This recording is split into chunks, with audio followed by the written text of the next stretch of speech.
So probably the biggest issue with buying multiple systems or even buying a system that you want generally tends to be the price point or the entry cost, I guess you'd say, whether it's you got to buy the system, you got to buy PlayStation Network cards or an Xbox Live subscription, or you got to buy a micro SD card and the Switch. There's a lot of cost, a lot of upfront cost, hundreds of dollars that goes into getting into a new console generation and getting yourself set up with all the subscription services that are thrown around and extra accessories on top of that, that it can be very, very tough to say, I'm going to get all the systems and then spend, thousands of dollars doing it. A lot of times people will spread it out and they'll buy a $300, $400 system, and then, a year later, maybe 2 years later, they'll get the next one. But when something like an Xbox One X comes out and that's $500, that's technically, that's a very tough decision to make when it comes to that price, because that's a very expensive game console. A lot of times they try to cut it off at like $400. In Nintendo's case, they cut it off at $300. And it seems like even Sony looks at the $400 price as the roof, whereas Microsoft did the Xbox One X. But there are currently very believable, I'll say that, rumors going around right now that Microsoft could actually be trying to cut out that large entry price point completely. And it's a very interesting strategy. In fact, it's one they've already tried, and it didn't work out that well from what I can tell, because I didn't really hear much about it after the fact.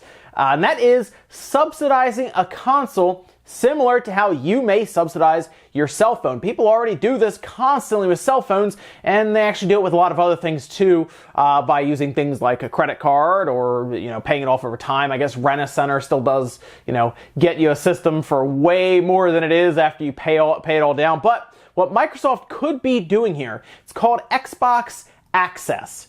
So you're going to buy a system, but you're not going to buy it up front.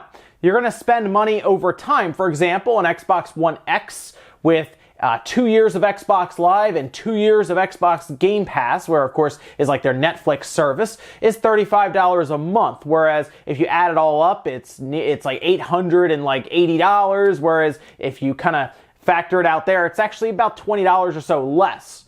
So in that case, it's actually a better deal to subsidize it. See, Microsoft wouldn't be looking to make money on this initial purchase. They want to get an Xbox in your home, and this makes sense. This could be an easier way for them to get an Xbox into someone's home who necessarily can't, swallow the pill of $500 and then $60 and then $10 a month for Game Pass. Instead, you kind of lump it all in and then subsidize it. Apparently, they're going to have a plan for both the X and the S, the X being $35 a month for 2 years and the S being $22 per month for 2 years. And according to sources that Windows Central has been talking about, they're the ones that I've seen with the story about this, it's not only going to be, I guess, shown off later on this year, which according to them, the reason they didn't show it at Gamescom is because it's not going to be available outside of the US to get started, which, makes sense because they probably want to limit it to one region just to kind of see how it works out.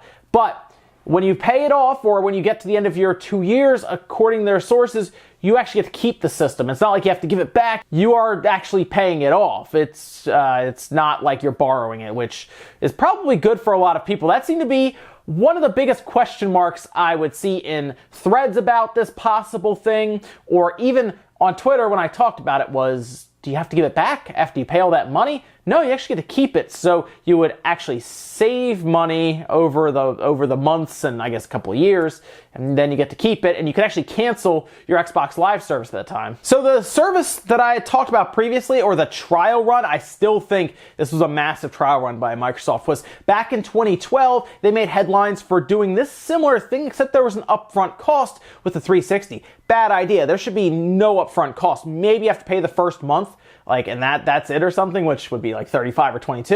You actually had to pay $100 up front, and then you were locked into Xbox Live, and I think it was even a little more. I think it was like $15 a month or something, which is still, it was a 360 and the Kinect, which, the Kinect, right? You look at that now and you laugh about it, but I guess in 2012, people were like, oh, cool, the Kinect.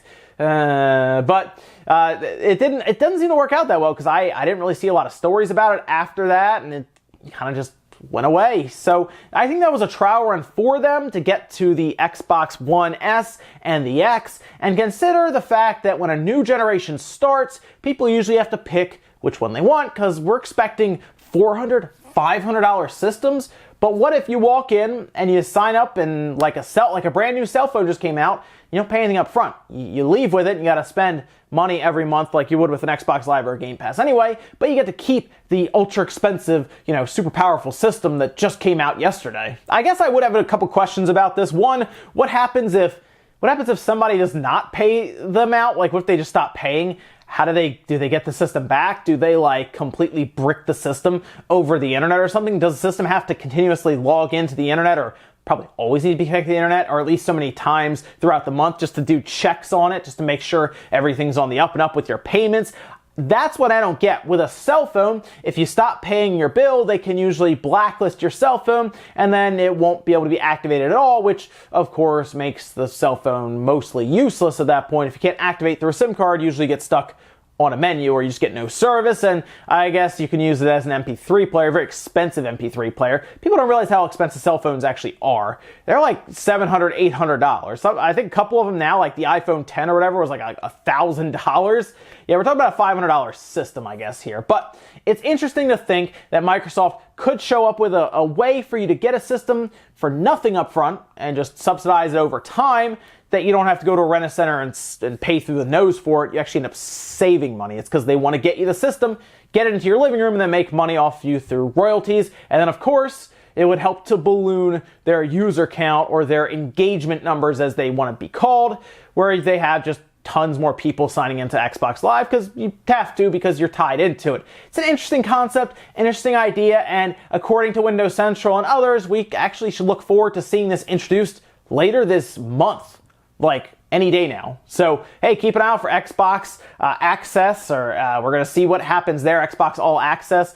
We'll see what happens here. It's very interesting. It's a cool way, I think, for people who would like the option.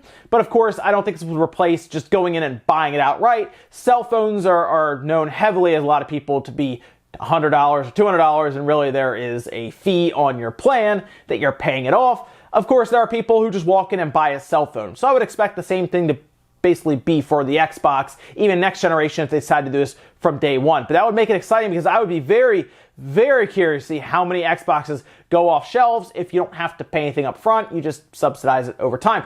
But I really want to know what you guys think about this situation, because I want to know if you would be more inclined to get the next Xbox that might come out as $500. Maybe you decide to wait because it's $500, but what if there was the opportunity to subsidize it over time that links to your Xbox Live account and your Game Pass, which Game Pass is a great value anyway, so it's nice to just have that in there. But would you be more inclined to go get the next Xbox, or even an Xbox One X now, if you'd have to pay $500 up front along with your Xbox Live subscription and Game Pass? Game Pass is $10 a month on its own, so think about that. Let me know what you guys think about that situation down below, if you prefer to see this option just out there for people who want to use it. Thank you so much for watching, guys. Make sure you like the video if you liked it, dislike it if not, and I'll see you guys tomorrow morning for Newswave.